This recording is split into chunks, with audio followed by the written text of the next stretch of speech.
Rebirth, rebuild, rejoice. That's the theme for the 47th Annual Harlem Week Celebration. And PIX11 is joining in on the festivities, and that means celebrating the music, the food, the fashion, and the culture that has made Harlem the mecca of Black art and creativity. Since 1983, one show captured that music and culture like no other.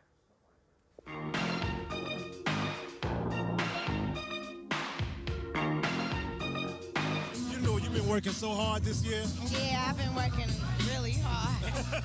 And now you have a label out here. What's up? It's called Queen Bee Records.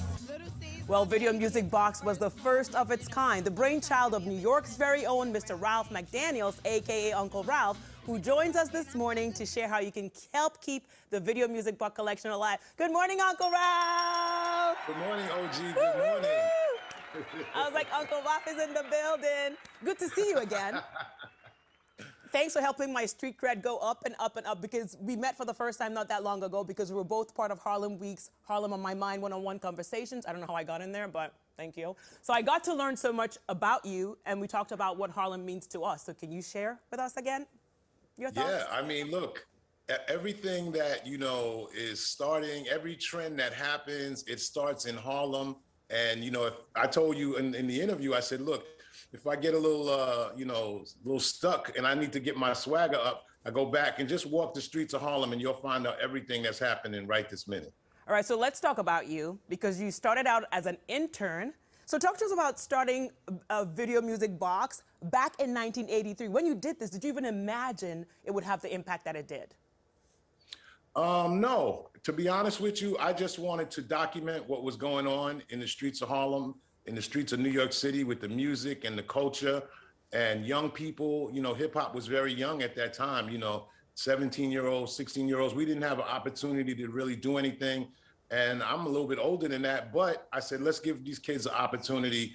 And it's taken off from there. The young Jay-Z's, the young Run DMCs at the time, all of those guys got their start on Video Music Box. Okay, so earlier this month, we all were talking about how MTV celebrated 40 years, which is a big deal. But what's an even bigger deal to me is that you, Uncle Ralph, give hip-hop artists a platform when MTV would not. So I just want to make sure that you do know that we celebrate you always. Oh, thank you so much. Yeah, no, MTV was just playing rock and roll when I first started.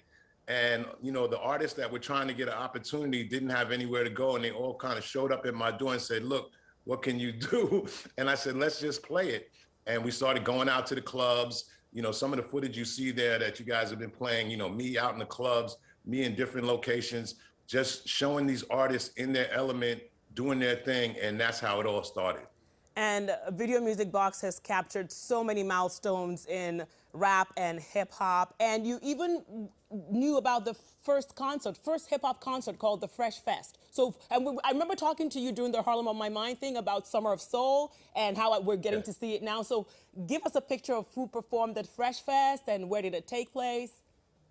Yeah, Fresh Fest took place in 1985 at the Nassau Coliseum in Long Island. And it was Run DMC, the Fat Boys, rest in peace of Ecstasy, LL Cool J, Houdini, all these folks, Prince Marky D from the Fat Boys passed away this year. It's so much that goes into documenting these things. And, I've been able to do that with my collection, the Video Music Box collection, as well as, different organizations, Universal Hip Hop Museum. We have all the homecoming concerts coming up from the 16th to the 23rd. So this month is great, but Harlem Week kicks off everything. Exactly. And everyone, practically all these museums keep coming to you because you have all this footage that no one else has, which brings us the Video Music Box collection. Can you talk to us about it? Yes, the Video Music Box Collection.org is a nonprofit that we started to preserve 38 years of content.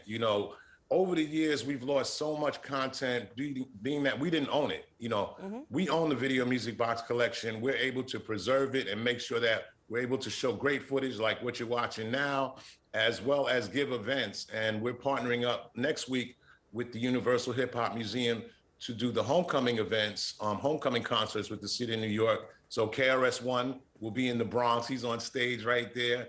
And in Queens, we have Uncle George Clinton, the father of the funk, which a lot of the DJs sampled. And in Staten Island, Raekwon and Ghostface, who I directed a bunch of their videos from the Wu-Tang Clan. So each borough will have their own thing happening. It's all part of the collection. It's all part of the preservation of hip hop music. Uncle Ralph, is there a website where we can show our support? Give us a website quickly before we say goodbye.